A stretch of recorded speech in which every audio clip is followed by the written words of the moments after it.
Alkisah pada zaman dahulu terdapat sebuah kerajaan Kopas Syahrial yang dipimpin oleh seorang raja yang bernama Indrabangsa. Ia adalah raja yang bijaksana dan memiliki permaisuri yang sangat cantik parasnya, bernama Putri Siti Kendi. Tersebutlah perkataan seorang raja. Wahai Adinda, lamanya rumah tangga yang kita jalani membuat Kanda bahagia. Namun, Kanda juga cemas akan kita tak kunjung diberikan momongan sebagai ahli waris kerajaanku ini. Begitu juga yang sedang Adinda cemaskan, Kanda. Sudah Dinda coba meminta tolong beberapa tabib, namun Dinda tak kunjung mengandung. Maka pada suatu hari, ia pun menyuruh orang membaca doa dan bersedekah kepada fakir miskin. Beberapa lama kemudian, Putri Siti Kendi pun hamil dan melahirkan 2 putra laki-laki. Adapun yang tua keluarlah dengan panah dan yang muda dengan pedang. Maka baginda pun amat sukacita dan menamai anaknya yang tua Syahperi dan yang muda bernama Indrabangsawan. 17 tahun kemudian, 2 anak baginda kini sudah beranjak dewasa. Telah menjadi pemuda yang gagah, tidak tahu siapa yang akan menjadi pengganti raja negeri ini. Lalu, baginda menceritakan mimpinya kepada kedua anaknya. Anakku, semalam ayahanda bermimpi bertemu seorang pemuda yang membawa bulu perindu. Ia memainkannya dan bunyi yang dihasilkannya itu membuat hati ayahanda sangat tentram. Lalu pemuda itu berkata, barang siapa yang dapat mencari bulu perindu itu, ialah yang patut menjadi raja di dalam negeri ini. Baginda Syahperi dan Indrabangsawan bermohon pergi mencari bulu perindu.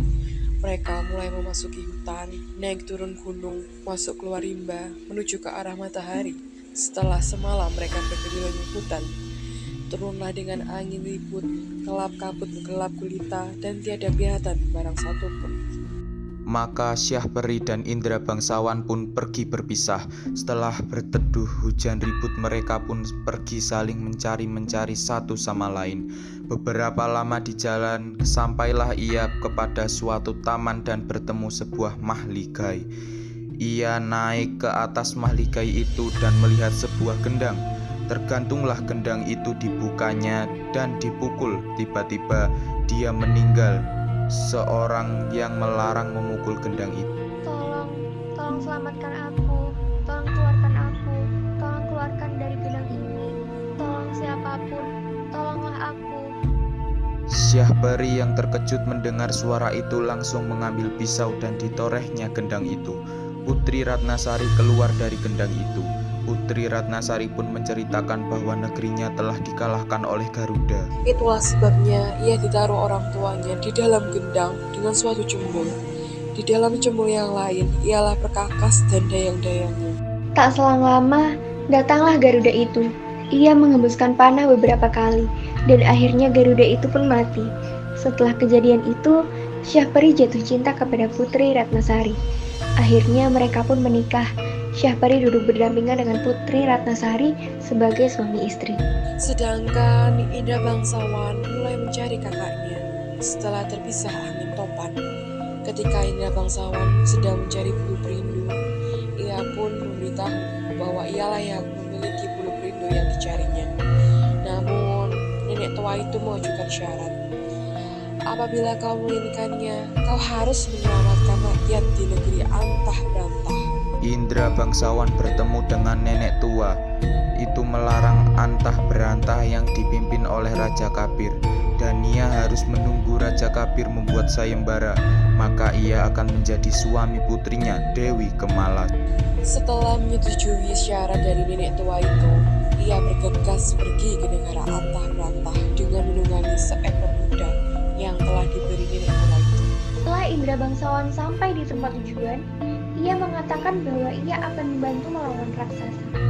Akhirnya pun ia berhasil membunuh raksasa. Raja Kafir pun menikahkan putrinya dengan Indrabangsawan yang dilaksanakan selama 7 hari 7 malam. Indrabangsawan berencana mengambil bulu perindu dan kembali ke negeri Kopat Syahrial dengan mengajak istrinya. Setelah meminta izin dari Raja Kabir, ia mendatangi lorong Antabranta sebelum ke tempat Syahrial. Setibanya di lorong Antabranta, nenek itu menyerahkan bulu perindu yang diinginkan Indrabangsawan. Setelah mengambil bulu perindu, mereka melanjutkan perjalanan ke negeri Kopat Syahrial. Pada saat itu pula Indra bangsawan menyerahkan bulu perindu kepada raja. Maka raja mengumumkan bahwa Indra bangsawanlah yang akan menjadi penerusnya. Mengetahui adiknya mendapatkan bulu perindu, Pangeran Syahperi merasa bangga dan kedua saudara itu hidup damai berdampingan.